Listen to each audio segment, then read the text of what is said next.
Well, it is my pleasure to be joined by Congresswoman Harriet Hageman from Wyoming here at the Conservative Political Action Conference.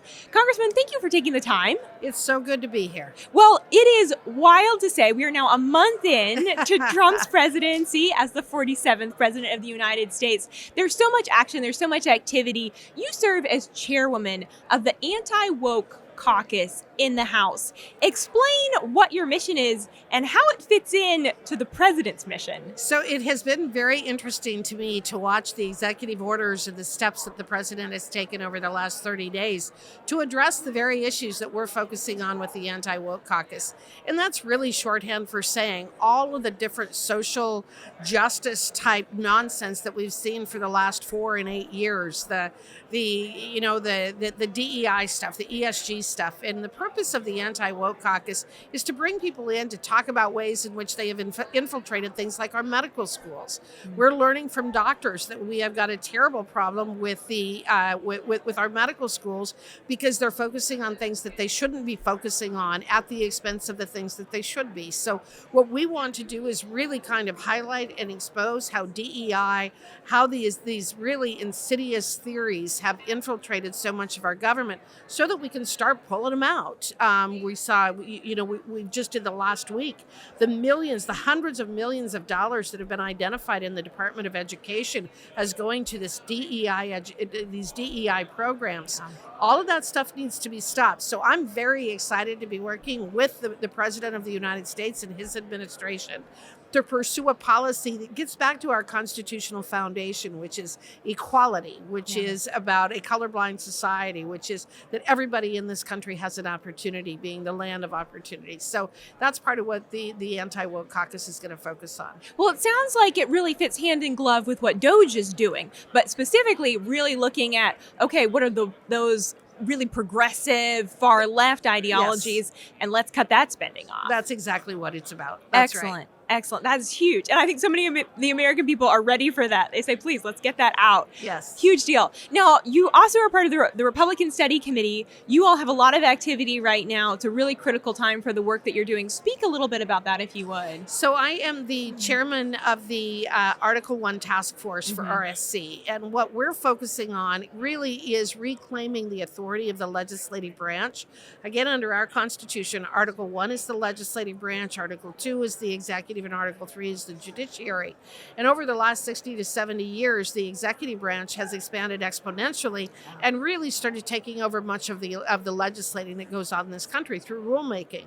So what I'm trying to do as the chairman of the Article 1 Task Force is to help my fellow legislators to reclaim our rightful authority as being the only legislative branch.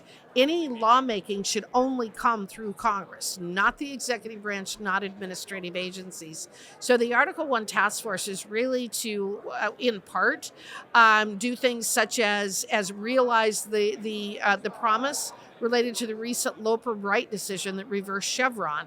And again, make sure that when we're legislating, when we are writing laws, when we're writing bills, we're doing so in not a vague and ambiguous way, so that we don't have agencies interpreting what it is that we were allegedly trying to do. So I'm trying to make us better legislators, better practitioners of the legislative art, so that we actually are the ones that are legislating rather than the executive branch. That is critical. And that's something that I've repeatedly heard, even speaking to individuals here at CPAC, is they say, we love what the president has done with these executive orders, but we're scared that in 4 years, if Congress doesn't act, all this is just going to flip and go right back to how it was. And so that's why both with the Anti-Woke Caucus as well as with the Article 1 Task Force is to actually hardwire good governance back into what Congress does. We have a legislative council, and oftentimes they will even say, well, why don't you leave this a little bit more vague and ambiguous, and we'll let the agencies fill that in. That's bad policy. Yeah. That's bad. That's being a bad practitioner. That's how we got where we are today. That's how we got where we are today. And you look at like the the Clean Air Act, and it says that the Secretary of Interior of the Environmental Protection Agency shall have whatever rulemaking authority is necessary to carry out the intent of this act.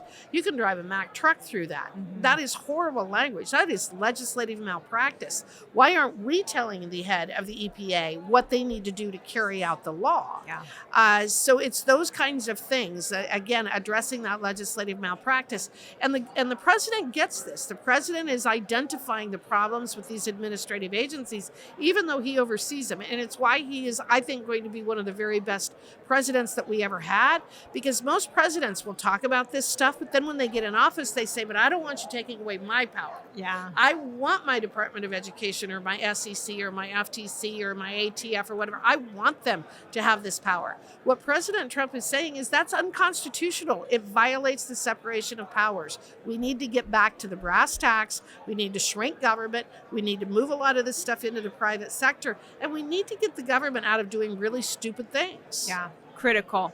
I would be remiss if I didn't ask you about spending bill. We've heard the president say he wants one big, beautiful bill. Give us a little bit of insight as a member of Congress. Well, where do things stand? I sure hope that we can do that. And I know that the folks on the budget committee and in leadership are working tirelessly.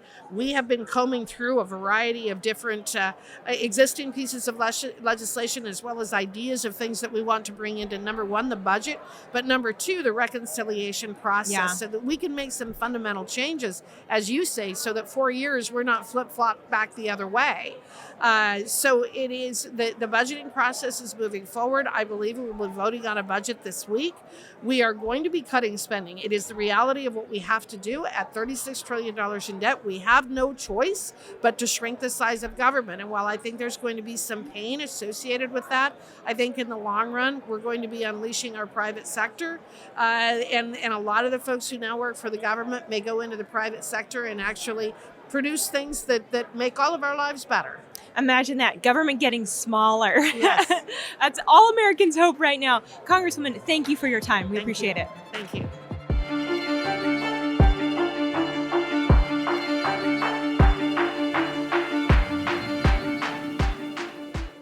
Subscribe to get the news the legacy media won't tell you and only the Daily Signal can bring to you.